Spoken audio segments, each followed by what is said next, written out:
ഈ വീഡിയോ കണ്ടോ നിങ്ങൾ? ഇതാണ് ഇപ്പോഴത്തെ പുതിയൊരു വിവാദം.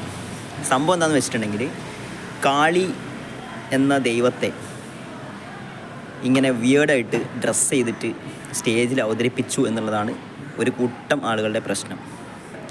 അപ്പം ഞാൻ ഈ കാളിയുടെ ശരിക്കുമുള്ള വസ്ത്രം എന്താണെന്നൊക്കെ ഉള്ളത് ഞാൻ ചെക്ക് ചെയ്ത സമയത്ത് എനിക്ക് മനസ്സിലായൊരു കാര്യം, താന്ത്രിക് സ്ക്രിപ്റ്റേഴ്സിൽ പറഞ്ഞിരിക്കുന്നത് കാളിയുടെ രൂപം ദിഗംബരി എന്ന് പറഞ്ഞൊരു വേർഡാണ് യൂസ് ചെയ്തിരിക്കുന്നത്. അതായത് ഡ്രസ്സൊന്നുമില്ല, അപ്പം അങ്ങനത്തെ ഒരു രൂപമാണ്. പിന്നെ പല ആൾക്കാരുടെ വേർഷൻസിലൊക്കെ പിന്നെ നമ്മുടെ ഈ സിവിലൈസ്ഡ് സൊസൈറ്റിയായി വരുമ്പോൾ പല പല ഡ്രസ്സുകളും കാര്യങ്ങളൊക്കെ വന്നിട്ടുണ്ട്. പിന്നെ ന്യൂഡിറ്റി മറയ്ക്കാൻ വേണ്ടിയിട്ട് ഈ തലയോട്ടികളും സംഭവങ്ങളൊക്കെ ഇങ്ങനെ യൂസ് ചെയ്യുന്ന ഫോട്ടോസൊക്കെ നമ്മൾ കാണാറുണ്ടല്ലോ. പിന്നെ അതുപോലെ സ്കേർട്ടായിട്ട് കൈകൾ, മുറിച്ച കൈകളൊക്കെ അസുരന്മാരതോ അല്ലെങ്കിൽ ദുഷ്ടന്മാരുടെ ആരുടെയോ അറിയില്ല, ആ കൈകളൊക്കെ ഇങ്ങനെ സ്കേർട്ടൊക്കെ പോലെ വിയർ ചെയ്തുള്ള സംഭവങ്ങൾ കണ്ടു. ആക്ച്വലി ഇപ്പോൾ ഈ നമുക്ക് ഈ സ്ക്രിപ്റ്റേഴ്സിൽ പറഞ്ഞ അറിവ് മാത്രമല്ലേ ഉള്ളൂ, അല്ല അതിപ്പോൾ നമ്മളിപ്പോൾ നേരിട്ട് കണ്ട സംഭവങ്ങളൊന്നുമല്ല. അപ്പോൾ ഇങ്ങനെയുള്ളൊരു സംഭവമല്ലേ. അപ്പം അത് ശരിക്കും ഒറിജിനലായിട്ട് ഇപ്പം ന്യൂഡായിട്ടൊന്നും എന്തായാലും സ്റ്റേജിൽ അവതരിപ്പിക്കാൻ നമ്മുടെ ഇവിടെ പെർമിഷനും കാര്യങ്ങളൊന്നും ഉണ്ടാവില്ല തോന്നുന്നു. പക്ഷേ ഇങ്ങനെയുള്ള ഒരു വേഷത്തിലൊക്കെ അവതരിപ്പിക്കുന്നതിൽ പ്രശ്നമില്ല, നിയമപരമായി പ്രശ്നമില്ല എന്നാണ് ഞാൻ മനസ്സിലാക്കുന്നത്. എനിക്കറിയില്ല, അതിന് കൂടുതൽ ഡീറ്റെയിൽസ് അറിയാൻ നിങ്ങൾ കമൻറ്റ് ചെയ്യും.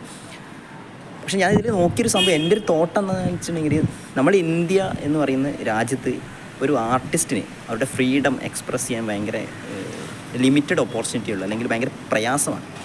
അപ്പോൾ അതിപ്പോൾ സ്റ്റേജിലാണെങ്കിലും സിനിമയിലാണെങ്കിലും, ഇപ്പോൾ സിനിമയിൽ സ്പൈഡർമാൻ്റെ ഒരു ചെറിയൊരു കിസ്സിങ് കട്ട് ചെയ്യുന്ന ആളുകളാണ് സെൻസർ ബോർഡിൽ ഇരിക്കുന്നത്. അപ്പോൾ ഇതൊക്കെ ആക്ച്വലി നമുക്കൊരു യെസ് ഓർ നോ എന്ന്, ശരിയാണോ തെറ്റാണോ ഒറ്റ ഒരു ലൈനിൽ പറയാൻ പറ്റാത്തൊരവസ്ഥയാണുള്ളത്. അപ്പോൾ ഈ വിഷയത്തിൽ തന്നെ ഞാനിങ്ങനെ കോമെൻറ്റ്സൊക്കെ നോക്കുന്ന സമയത്ത് കുറേ ആളുകൾ പറയുന്നുണ്ട് ഇത് ഇങ്ങനെയാണ് ശരിക്കും കാളി, അപ്പം ന്യൂഡാണ്, ഡ്രസ്സൊന്നുമില്ല, അപ്പോൾ ഇങ്ങനെ അവതരിപ്പിക്കാൻ തെറ്റില്ല എന്ന് പറയുന്ന ആൾക്കാരുണ്ട്. അതേ സമയത്ത് നമ്മുടെ സംസ്കാരം അങ്ങനെയാണ് ഇങ്ങനെയാണെന്നൊക്കെ പറഞ്ഞിട്ട് ഇങ്ങനെയൊന്നും ശരിയല്ല എന്ന് പറയുന്ന ആൾക്കാരുണ്ട്. പക്ഷെ നമ്മുടെ സംസ്കാരം എന്നൊക്കെ പറയുന്ന നമ്മളിങ്ങനെ ബാക്കോട്ട് ഇങ്ങനെ പോകുന്ന സമയത്ത് ആക്ച്വലി ഡ്രസ്സ് ഇങ്ങനെ കുറഞ്ഞ് വരികയാണ് ചെയ്യുന്നതെന്ന് ഞാൻ മനസ്സിലാക്കുന്നത്.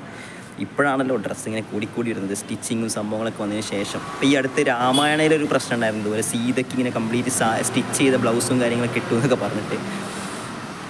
ഇത് കാലാകാലം ഇങ്ങനെ രണ്ട് സൈഡിലും അഭിപ്രായമുള്ള ആളുകളുണ്ടാവും. നിങ്ങൾക്ക് ഇതിനെ പറ്റിയിട്ട് എന്താണ് തോന്നുന്നത്? ഈ ഒരു സംഭവത്തിനെ പറ്റിയിട്ട് നിങ്ങളൊന്ന് കമൻറ്റിൽ പറഞ്ഞേ. അതും കൂടി അറിയാൻ വേണ്ടിയാണ് ഞാൻ ഈ വീഡിയോ ചെയ്തത്.